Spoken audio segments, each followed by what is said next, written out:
Hello, welcome to Digital Farm TV Rural News. I'm Andy Walker. Elders Chief Executive Malcolm Jackman is leaving the company immediately. The troubled rural services operator has released a statement saying discussions had been held earlier this year regarding Mr Jackman's retirement.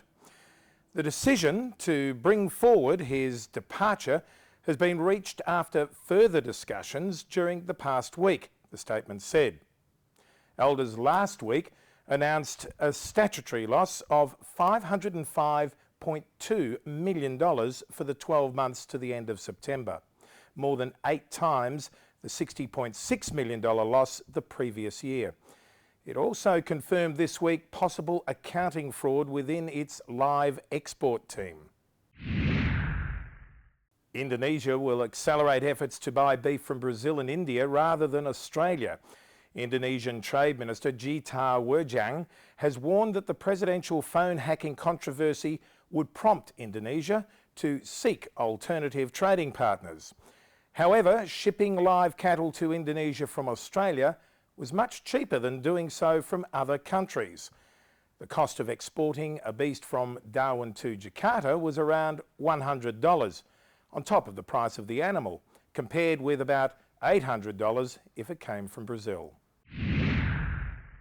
New South Wales company Game Farm Proprietary Limited this week paid fines totalling $20,400 and provided an enforceable undertaking to the Australian Competition and Consumer Commission.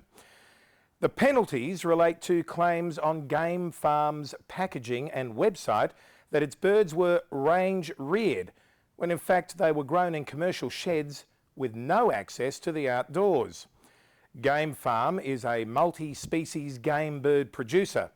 It supplies quail, spatchcock, duck, chicken and turkey to consumers through supermarket chains and to wholesalers, restaurants, hotels and specialty butchers.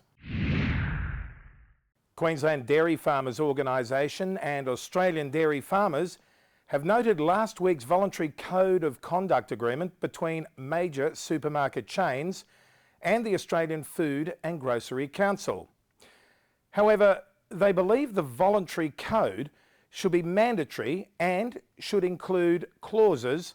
Supermarkets will not take advantage of their market power by eliminating or damaging a competitor or preventing the entry of a person into the market. Supermarkets will not set the price of home brand products in order to specifically advantage those products.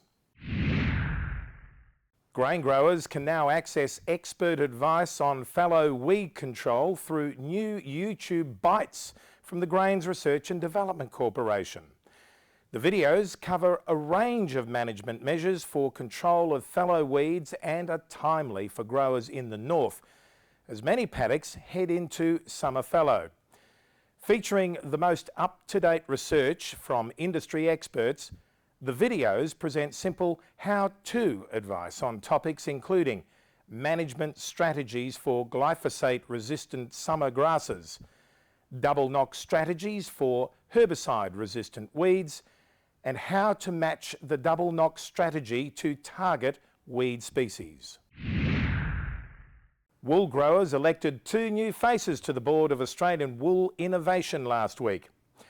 Newcomers were wool tester Paul Cocking from the Riverina in New South Wales and large-scale South Australian grower James Morgan. New South Wales wool grower Dr Meredith Shiel was re-elected at the annual general meeting of Australian Wool Innovation. Western Australian grains handler CBH has warned the flood of grain pouring in from the wheat belt will expose major shortcomings in the state's rail and road freight network, which hinder the multi-billion-dollar export trade. Receival records tumbled last week with 487,017 tonnes delivered on Thursday, the most in a single day in the 80-year history of the giant cooperative. CBH chairman Neil Wandel said yesterday the biggest challenge it faced was getting the grain to port over the next 10 months.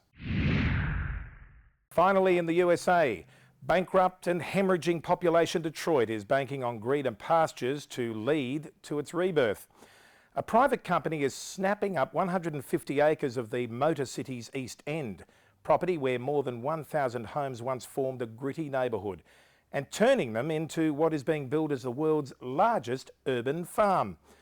The company plans to start by planting trees, but hopes to raise crops and even livestock in the future, right in the middle of a once proud city.